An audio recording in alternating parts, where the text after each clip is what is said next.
Federal Drive is presented by GEHA, Government Employees Health Association, proudly providing health and dental benefits to federal employees and their families. Visit GEHA.com. And now, the Federal Drive with Terry Gerton, sponsored by GEHA. Welcome to the Federal Drive on Federal News Network. It's Tuesday, April 14th. I'm your host, Terry Gerton, and I'm glad you're here. Coming up on this hour of the Federal Drive, new technology is changing how federal agencies use personal data. And this week, new tools aim to show what responsible use should really look like. Plus, as federal agencies rethink how data moves, they're also rethinking how ideas move, especially from the lab to policymakers. Those stories and much more ahead on this hour of the Federal Drive. We begin with this. The Centers for Disease Control and Prevention is giving employees with disabilities more flexibility to telework as a reasonable accommodation. CDC supervisors will once again be able to grant telework as an interim reasonable accommodation, while employees wait for final approval from the Department of Health and Human Services. HHS rolled out a new policy last year that strictly limited medical telework. Federal News Network's Jory Heckman is here with more detail. Jory, thanks for joining me. Hey, Terry. Great to be here. Let's take a step back before we talk about the new policy and remind everybody about what HHS did to reasonable accommodations last year. Right. So last year, HHS rolled out this new restrictive policy for telework as a reasonable accommodation. And as part of that, HHS repealed all the existing reasonable accommodations that did have telework as part of that accommodation. And going forward, the HHS said that it was only going to be at the assistant secretary level or above that would get final approval on those reasonable accommodations. And what's more, HHS centralized the whole process. So before this policy was in place, CDC, NIH, the other HHS component agencies, they would handle their own reasonable accommodations. But now HHS, which is a huge department, is centralizing all that work. All of the reasonable accommodations across its agencies now get approved from the assistant secretary level at HHS. And in the interim, while these accommodations are being considered, while these cases are being processed, HHS was very restrictive to interim accommodations that included telework. And Jory, what did that do to the backlog of folks who are waiting for a decision? It greatly increased that backlog. What I had reported earlier was that the Centers for Disease Control and Prevention, they were looking at a backlog of about 3,000 cases that was going to take about 6 to 8 months to process. And so why did they make the policy change now? Well, CDC had gotten considerable pressure from a couple of different outlets here. One was that the Office of Personnel Management, they stepped in and said that agencies shouldn't do any kind of blanket approval or denial of reasonable accommodations, that they should be handled on a case-by-case basis. And also, recently, the sources had shared with me that there was a recent CDC town hall with Jay Bhattacharya, who is the permanent leader of the National Institutes of Health, but he is also currently serving as the CDC's interim director until a permanent leader is confirmed by the Senate. And he had really been hearing a lot from employees about this restrictive telework policy. And he told employees in this town hall that he was going to speak to HHS leadership and ensure that there would be more flexibility on telework as a reasonable accommodation. Here's a small clip of that discussion. This is a vital function, right? We have to make sure that the reasonable accommodation requests are treated with the respect that they deserve. It's important to me to make sure that everyone at the CDC, no matter what your functional capacities, whatever disabilities you have, that you have the resources you need to do your work here. So that was Jay Bhattacharya, the NIH director and acting CDC director. One thing I'll note is that in the recording that I received, CDC employees gave him a round of applause, a very hearty round of applause after those remarks. And he said that applause line really tells him so much. One other thing to bring up here, the HHS press secretary told me in a statement that telework does remain an option for accommodating qualified employees with a disability, and that the department does handle these accommodations on a case-by-case basis. So, Jory, walk us through the details of this policy change. What can people expect to see? Yeah, so what they can expect to see is that agency supervisors have regained the authority to allow telework as an interim accommodation, while HHS leadership continues to look at the final approval or denial of the accommodation request. Up until this point, it's been really difficult for employees to get those interim accommodations. One thing that the department leadership had offered up is that they could use 80 hours of ad hoc telework that all employees get for non-medical purposes. You could use it for whatever you feel like. Beyond that, you could use unpaid leave under the Family Medical Leave Act, or use your annual leave, but there was not really a long-term solution for people who have chronic disabilities. And so that's the main change here, is that interim accommodation has been granted. HHS leadership was really careful to point out, though, that this is still a accommodation of last resort, that if there are other ways to accommodate this disability besides telework, that they're going to pursue that. This seems like a good news story. What has the reaction been like from employees and perhaps labor unions? The reaction has been mixed. CDC employees who have been keeping me apprised of the situation, they have been cautiously optimistic that this is seemingly a step in the right direction after HHS perhaps realized that they are going too far in this direction and course correcting to some degree. However, I did hear from the American Federation of Government Employees Local 2883. They represent CDC headquarters employees, and that local president, Yolanda Jacobs, says that still final accommodation requests are being consistently denied, and that this guidance is still lacking, and that the department should be doing more to accommodate employees who do have disabilities. I will say that this has been an issue that has been happening not just at HHS. This is something that's been happening at other agencies. And to that point, we did hear back in February that the Department of Veterans Affairs is following a similar model, that they are also consolidating reasonable accommodation requests for all of the department. This is coming from VA Secretary Doug Collins. He told employees in this February town hall that you won't see reasonable accommodations handled differently in California compared to West Virginia, that they should all be treated the same way, and that's the justification for this new centralization that's being stood up. Can employees expect that this will run more smoothly after a little bit of a break-in period here? Perhaps. I have been seeing from employees communication from HHS that is much more measured, much more, as they see it, considerate of their disabilities, saying that they are being granted these interim reasonable accommodations and that they're able to telework in the short term. But of course, they're still waiting, in some cases, months at a time to get a final hearing on their reasonable accommodation request, something that will be the reality for them for the duration of their employment with this agency. That's Federal News Network's Jory Heckman. Jory, thanks for joining me. Thanks, Terry. You can find his full story at federalnewsnetwork.com. Up next, new technology is changing how federal agencies use personal data. And this week, new tools aim to show what responsible use should really look like. This is the Federal Drive with Terry Gerton on Federal News Network.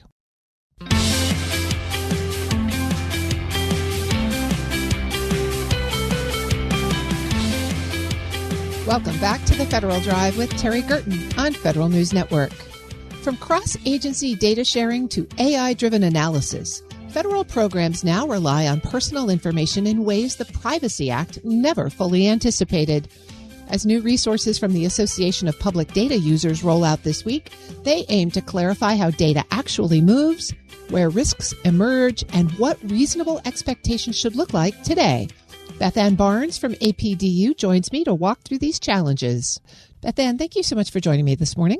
Thank you so much, Terry. I'm really happy to be here. I'd like to start with having you explain for us what the Association of Public Data Users is. Who are they? What's their mission?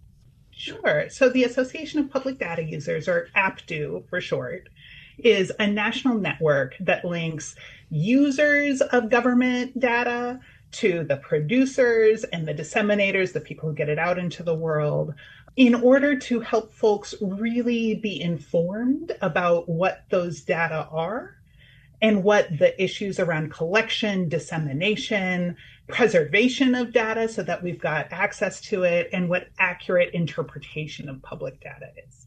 The Trump administration has made a lot of headlines over the last year in its use and sometimes release of government data. Let's walk it back a little bit. If an agency is trying to design or redesign a public-facing government service, what's the first privacy question they ought to be thinking about? Well, the first thing they should be thinking about is, what data do we actually need from the public? What is the minimum amount of data that we need to be collecting in order to achieve this purpose? And that's not just a best practice principle, it's actually required by law. And that's important because when we're talking about privacy, fundamentally, privacy is about your ability to control what information you are making available to whom for what reason. As more and more federal programs depend on data and data moving across agencies, from your perspective, then where do the biggest privacy risks show up when information starts to travel beyond the office where it was first collected? Yeah, so there are a number of different privacy risks that show up, both within the office where the data is collected and in other places. So one of the big ones is actually notifying individuals or getting their consent for data to be used in new ways for new purposes by new agencies, right? And that shows up both in data transfers or data sharing between agencies, as well as data being released to the public, or even internally within an agency if data is being used for a reason other than for why it was originally collected. Walk us through what that might look like in practice. We're hearing some things about IRS data being shared with loan-making and grant-making agencies, for example. What would the process need to be for something like that? The first thing that an agency would need to do is look at what legal authorities it has to share those data with the requesting agency. And those authorities could be in a number of places. They could be in the original program purpose for why they collected the data. They could have already gotten the consent of the people whose data that they collected to do that, in which case it would be okay. Or they could be looking at one of the many exceptions under the Privacy Act, which are additional legal justifications for why those data could be moving across agencies. In that case, they would still need to make a public record that they have the legal authority and ability to make that disclosure through something called the Systems of Records Notice. So the agency needs to be reviewing all of those sources to determine whether or not they can legally share it. And then, depending on what authorities they're using to move the data from one agency to another, there are a number of potential different requirements that they might need to adhere to in order to actually move those data, like enter into a computer matching agreement, which is a very specialized kind of document, or a memorandum of understanding, or other things. And all of those things need to be very carefully reviewed to make sure that the paperwork is in order, as well as the confines of the data, like they're correctly identifying which data to be shared, what the security procedures and protections are so that the data can't be hacked or inadvertently disclosed, and all of the other things that we expect a responsible party to do when they're governing and taking care of our most sensitive data. I'm speaking with Beth Ann Barnes. She's a consultant for the Association of Public Data Users. Beth Ann, you've just described a very complex architecture requiring people with highly experienced backgrounds to make sure that all of those I's get dotted and T's get crossed. But agencies are now experimenting with AI to analyze and route data. So what kind of new privacy risks come with that? Not just technically, but how decisions get made about people. There are so many new privacy risks that come up associated with the use of artificial intelligence. First, there's the risk that the data that is already being collected is being run through various AI models to train those models on how they should be interpreting or responding to additional information. And that data, in some cases, has been shown up or redisclosed inadvertently when people are asking questions of the model later on. That's a really important concern. There's also, when you're using and consolidating data from multiple sources into one place, the risk that even if the data that's included in one data set is not identifiable to the person, when you put together data from multiple different sources, it allows you to re-identify who that person is and maybe where they're located, maybe what they like for breakfast, a whole number of different things that might be of interest and which you might not anticipate being known. You mentioned earlier that the Privacy Act was written in 1974. It doesn't have anything in it about this AI era that we're in. What are your biggest concerns right now about coverage and guardrails for data sharing? Sure. Well, so as you mentioned, like the Privacy Act of 1974 is really a foundational privacy law that provides guardrails for when and how the federal government handles and shares personal data. But its rules and the shortcomings of those rules are widely misunderstood and are being exploited or twisted right now to treat individuals unfairly. And in some cases, the Privacy Act was really forward thinking, like it anticipated the use of facial recognition and tried to provide guardrails for it. But but it couldn't anticipate everything, right? It's more than 50 years old. And so now there are concerns about gaps in what those rules are and how they're covered. Many folks have concerns about the law enforcement related exceptions and exemptions that might be enabling surveillance inappropriately. And there's also a number of concerns about how we can hold the federal government responsible and accountable to making sure that the American people's rights are protected and actually safeguarded. In that environment, the Association of Public Data Users has just put out some new materials to help people understand how these systems actually work.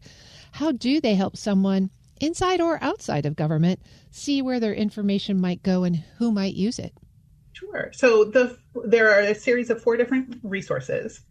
And the first one is a primer on the Privacy Act of 1974, right? You have to know the basic rules before you can start really going into the details of how all of the other pieces work. And in that document, we really made an effort to keep it in plain language and to highlight some of these negative spaces that you were just referring to in the law, Terry. So for example, if the law says these people are covered, that means these people are not. We also put together a couple of 2-page briefs on some of the most commonly misunderstood aspects of the law, like what the routine use exception, read it, find out more, and on mixed systems, which are when the federal government is collecting data on people who are covered by the law and those who are not covered by the law. So how does that happen? And then finally, there's a longer how-to guide on how to review a systems of records notice, or SORN, which I know sounds like the most boring bureaucratic thing to read, but I would like to make a pitch. I'm not going to lie, SORNs are pretty bureaucratic. In fact, I frequently call them the worst, most ineffective press release ever invented. But they are very important. They are telling the public what data is being collected about them, how it's being used and shared, and how you can exercise your rights. And they're very difficult to read. So we put together a detailed guide to help you go through that and do it. Those sound like really helpful and important documents and resources. You've got a webinar coming up on April 15th. Is that to help people get a handle on the resources and use them better? Yes. So on April 15th, we're going to be walking through what these resources are at 2:00. You can register on the AppDo website. And we're planning on following up with some more detailed trainings that, in case folks want to go more in depth on any of those topics. And give us that website one more time. Sure. And that website is apdu, that's apdu.org. I've been speaking with Beth Ann Barnes. She's a consultant for the Association of Public Data Users. Beth Ann, thank you so much for joining me today. Thank you so much, Terry. It's been a pleasure. We'll post this interview at federalnewsnetwork.com/Federal Drive. Subscribe to the Federal Drive wherever you get your podcasts. Still to come, big ideas and big missions still live or die on budgets and contracts. And this year's request raises some important questions about execution. But first, as federal agencies rethink how data moves, they're also rethinking how ideas move, especially from the lab to policymakers. You're listening to the Federal Drive with Terry Gerton on Federal News Network.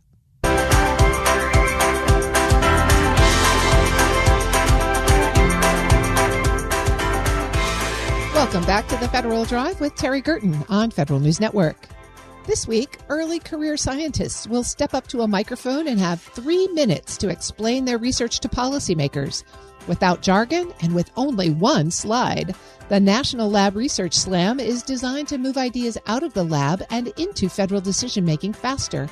Here to tell us what to watch as it gets underway is Antonia Sanders from Los Alamos National Laboratory. Antonia, thanks so much for joining me today. Thank you so much for having me. The National Lab Research Slam gets underway tomorrow, and I suspect many people have heard about poetry slams, but not about National Research Slams. So help us understand what this forum is all about and what it's really designed to do. Certainly. We are now in the third year of bringing the DOE National Lab Research Slam to Capitol Hill. It is a dynamic way to showcase the work happening across the national labs. So what it is, some of you might have heard of a thesis in 3.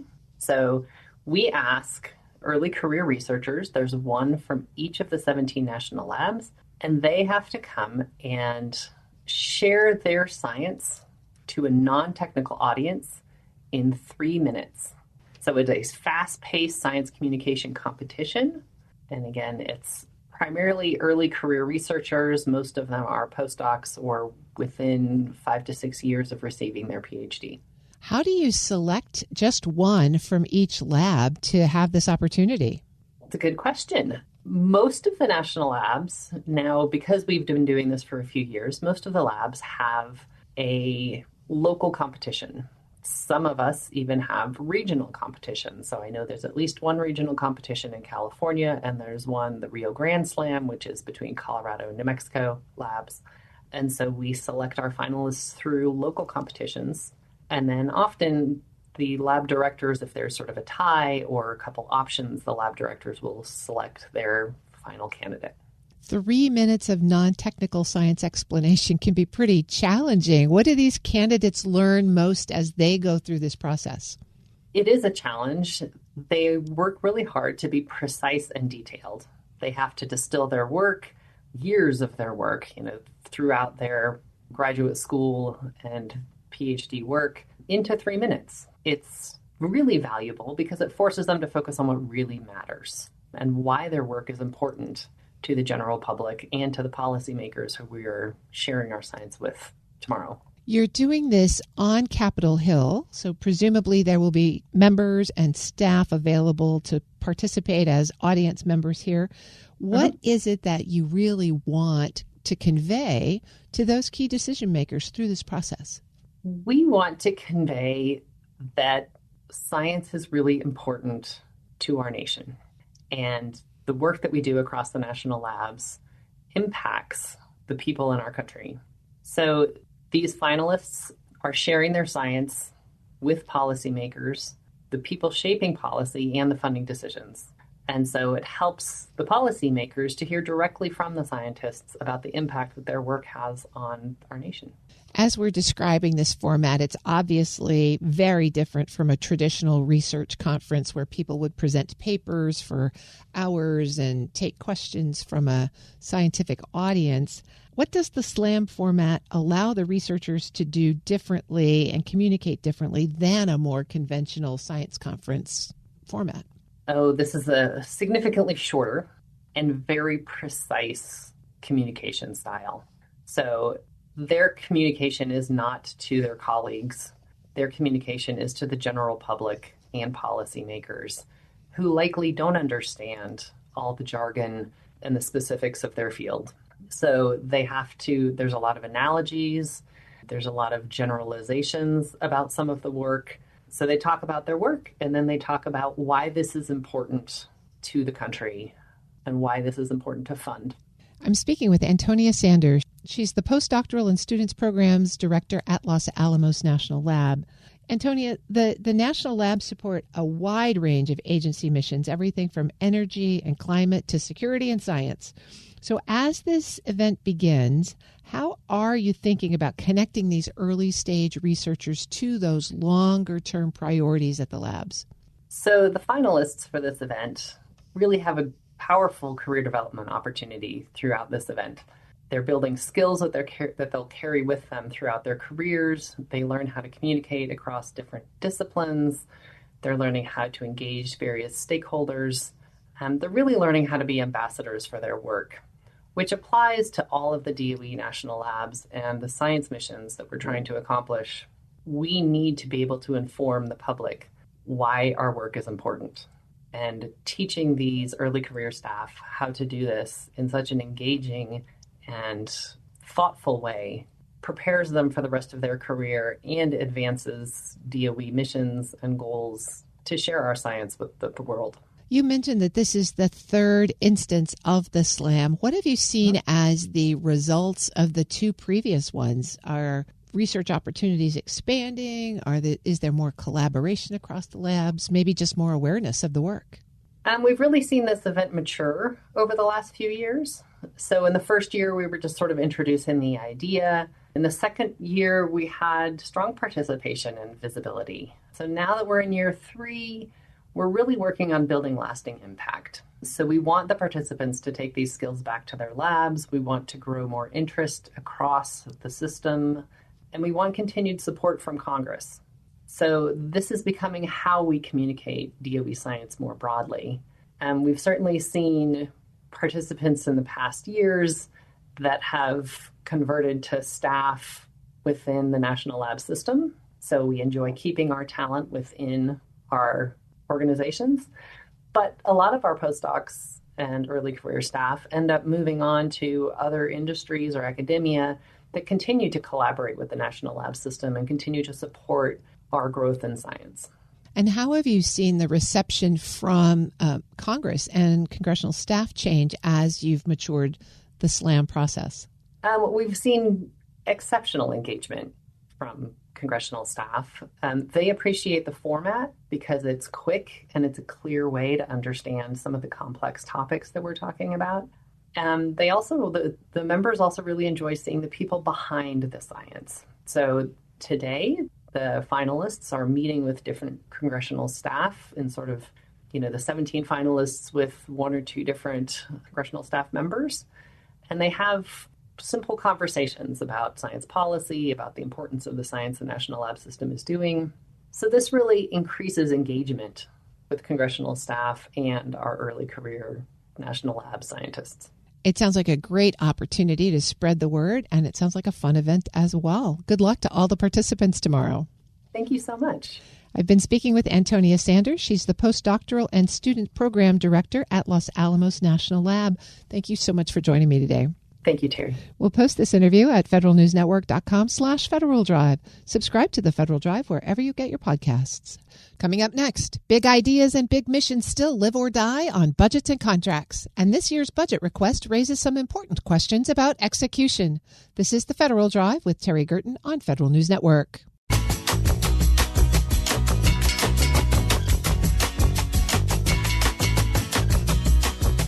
Welcome back to the Federal Drive with Terry Gerton on Federal News Network. While agencies talk about modernizing data practices and accelerating research, the President's budget request reveals where execution pressure is likely to land first. From FY27 funding priorities to what Artemis II showed about how complex missions really get done, we'll break down what matters most for agencies and contractors with Stephanie Castro, President of the Professional Services Council. Stephanie, thanks so much for joining me today. As always, thanks for having me, Terry. You've had about a week or so now to look over the president's budget for 2027. As you've read through it, talk us through the highlights that you see from the Professional Services Council's perspective. So thanks for asking, Terry, and I will admit fully that I will dork out over the president's budget request this time every year.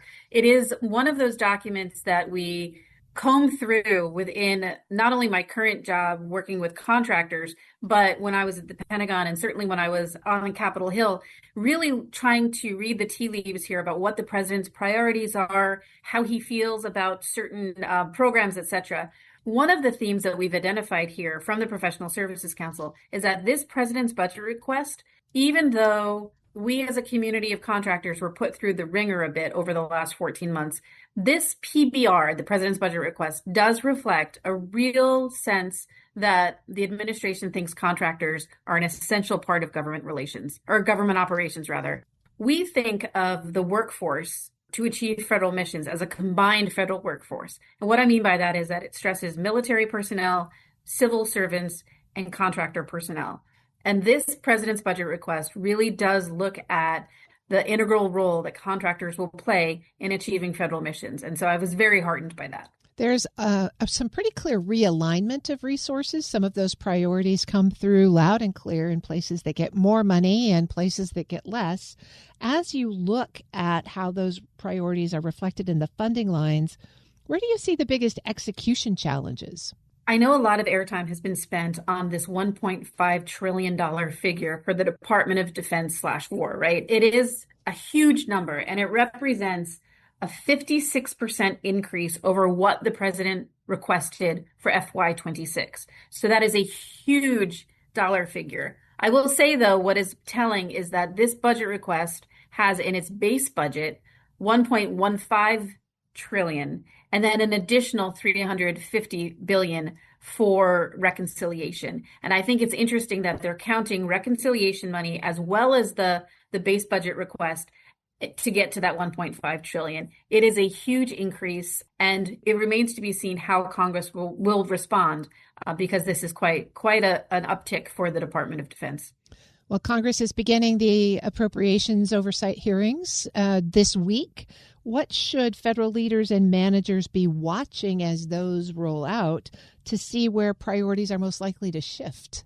What a great question, because in concert with your last question, Terry, about what changes we've seen, I want to unpack just a couple of things with you. One is we at PSC look at the president's budget request for FY27 in comparison to his budget request for FY26.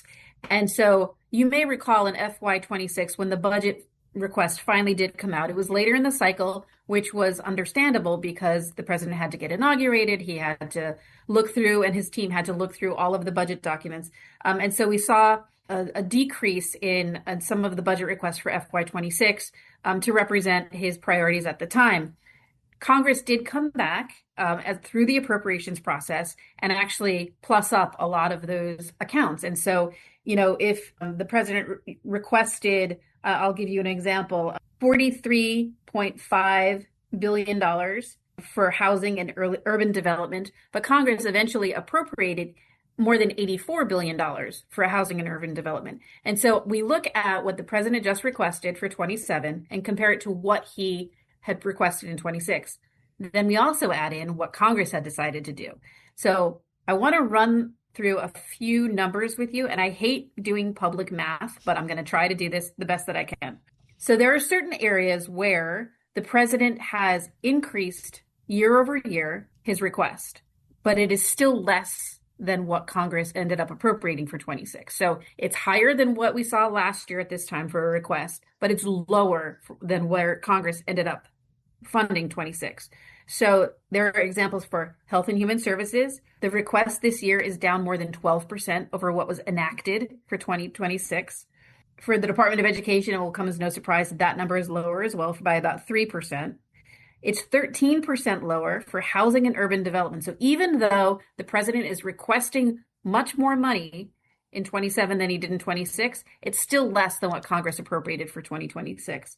And so I wanted to give you a sense of all of that because it's interesting to me the role that Congress plays with the power of the purse of saying, yes, this is what the president requested, but we're still going to give more to some of these civilian agencies. So not the 1.5 trillion for defense, but the civilian agencies. And we expect to see that again this year. I'm speaking with Stephanie Castro. She's the president of the Professional Services Council.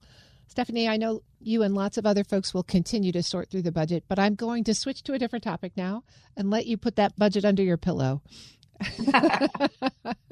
And I want to talk about space, because Artemis 2 splashed down on Friday last week, a very successful mission. But NASA and space ops are very different now compared to the Apollo era that we remember for the last moonwalk. How are contractors involved in this new public-private approach to space? You know, I think I joined millions of Americans by being thrilled, not only watching the launch, but seeing the images that came back from Artemis, knowing that there were 4 astronauts, slingshotting the moon, right? Going around the dark side of the moon and coming back, and then that successful splashdown. I think the NASA administrator and the president would be among the first to say this was a team effort. Certainly the NASA folks have said, they could not do that without the combined federal workforce that we talked about earlier, the civilians working alongside contractors. And it is really critical to understand, you don't have in-house capabilities within NASA to work on propulsion, avionics, life support, the launch vehicle, the spacecraft itself. And so those things were delivered by the contractor community under contract. And so I'm glad that you said something about Apollo. I, of course, am a child who, in my 6th grade class, watched what happened with the Challenger disaster. And so my heart is in my throat every time I watch folks get launched into space. And I think that's probably true of a lot of the contractors who are currently of my generation and younger, looking at what they can contribute. So I want to give you a couple of examples of how contractors specifically for Artemis contributed here. And one was Boeing. They built the Space Launch System core stage. Lockheed Martin designed, built, and integrated the Orion crew vehicle. We've also been talking to Amazon Web Services. NASA used them as a primary compute platform. And the 4K images and the video that came back from Orion were sent over the AWS network. So I just want to highlight that there are some really critical pieces that enabled this mission, and I'm so proud to call this contractor community my own. Well, we think about Artemis 3. It's more than a year away, the next iteration of the moon mission. What changes might you be expecting in that NASA contractor community relationship between now and then? What a fantastic question, particularly because we just went over the president's budget request, right? Which I will highlight for NASA is exactly the same as what he requested last year, 18.8. And so we didn't see growth in that budget for FY27. I hope to see some changes there. I hope that we can have these discussions as contractors with folks at NASA and in the White House and on the Hill to talk about the importance of moving forward with this program. This was another example of where Congress appropriated more money than what the president asked for in 26. And I hope that'll be the case again in 27. This is an area where, NASA currently is going through this workforce review. They're talking about insourcing some core competencies and requirements. And I do hope that as we move forward, the centers, whether it's Goddard or others, and folks here at headquarters in NASA really talk to the contractors about what's in the art of the possible, what can be accelerated, what can be done more cost effectively, but still retaining the key elements that are required for a successful mission. I have a lot of faith in this group, and I think we're going to see good things and great things ahead. I've been speaking with Stephanie Castro. She's the president of the Professional Services Council. Stephanie, great to talk to you as always. Thanks, Terry. We'll post this interview at federalnewsnetwork.com/Federal Drive. Subscribe to the Federal Drive wherever you get your podcasts. For the Navy, consolidating and reducing its sprawling IT networks has been a decades-long effort. But in recent years, the pace has picked up. Starting from several thousand networks, the service expects to be down to fewer than 100 by next year. Scott St. Pierre, the Navy's Director of Enterprise Networks and Cybersecurity, spoke with Federal News Network's Jared Serbu at our recent DoD Modernization Exchange. Navy started this journey back in the late 90s when it conceived of the Navy Marine Corps intranet. Back then, we had probably 6,000 plus network environments. And I use the term environments very specifically to refer to the fact that we had business systems mixed with research, development, test, and evaluation, with tactical training ranges. So business and warfighting was all intermixed on the shore side of the house. And we realized that we needed to do differently because we were spending an awful lot of duplicate dollars there to be able to deploy and maintain and sustain these systems. By 2010, we were down to about 1,200. By 2020, we were down to about 250 environments. And today, I'm happy to report that we're at about 124. And by the end of this year, our goal is to be under 100. So we made a tremendous amount of progress. Data center consolidation that started back in 2011 helped us also drive things down. We're down to about 148 data centers now, with a target of about 123 when we're finalized. We don't know what the right number will be. It will be as we continue to deconstruct the network environments that we'll be able to settle on what's the right combination of on-prem and off-prem. But we are taking advantage of what the cloud offers and moving as much of our stuff to the cloud, to mesh networks and modern capabilities as we possibly can. Yeah, that's a great update. So rather than asking you for a discrete number, what the final number is going to be, as if there could be such a thing, there obviously can't. Talk us through some of the considerations that you use in deciding year by year, okay, this is going to be the target for the next year. Early on, it was easy because each individual organization had their own business networks, and some of those were multifunctional constructs. Those that were business were easy to move to the Navy Marine Corps intranet. We over the course of time, it became NGEN. Now it's called NEN, the Navy Enterprise Network. But as we did that, we had to look at just how complex the network environment was, how much deconstruction was required to move things where they needed to go. Over time, we ran out of funding and didn't have enough capacity left, and so we had to solve some of those problems. And so between deconstruction, funding availability as the highs and lows of prioritization of funding goes, we continue down that path. But at the end of the day, our greatest challenge is that deconstruction so that we can figure out which workloads need to go to the cloud, which workloads need to be on-prem because of their physical presence. So a lot of our test and evaluation capabilities ashore emulate and are the exact replicas of what we have at float. Consider the Apollo 13 movie where the engineers gathered everything up that was on the spaceship and they dumped it in front of the lead engineer. And he says, this is all they've got? And the answer was yes. So our land-based test sites are physical entities that emulate everything aboard ship. So we know that those will be left at the end of the day, but we've moved a lot of things to the cloud. And as we look across our applications and our data environments, we're starting to see duplication in data sets, duplication in applications and services. So we're really turning our attention there to remove some of that duplication. We want redundancy. We want failover. We want our ability to do COOP, which is continuity of operations. So some of that will remain so as to provide us with those duplicate capabilities.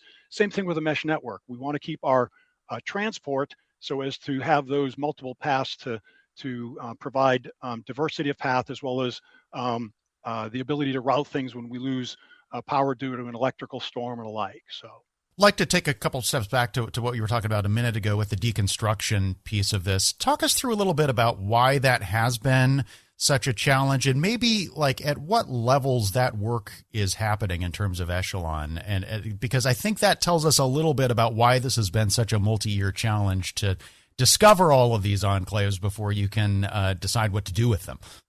So a lot of our stuff was in the late 60s, early 70s technology where we didn't have a lot of memory. We didn't have a lot of random access memory that would allow us to build large, complex applications and services. So we had very, very tightly coupled capabilities. The OS and the applications that we're riding on us were very tightly coupled.